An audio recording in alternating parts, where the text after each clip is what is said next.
In this guide, I'm going to show you how to remove all likes on Instagram.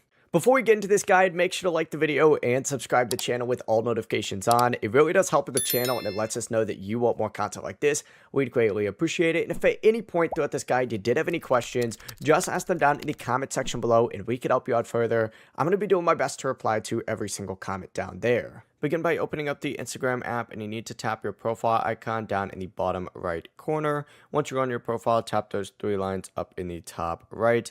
And then once you're here, you need to go ahead and find the how you use Instagram section and you're going to see a your activity section right here. Open that up and then you need to find interactions, specifically likes.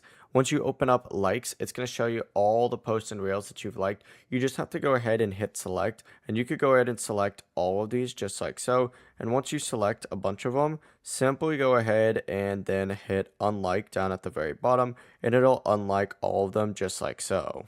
Before you leave this guide, make sure to like the video and subscribe to the channel with all notifications on. It really does help the channel and it lets us know that you want more content like this. We'd greatly appreciate it. And if at any point throughout this guide you did have any questions, once again, ask them down in the comment section below and we can help you out further. I'm going to be doing my best to reply to every single comment down there. Have a great rest of your day though. Peace.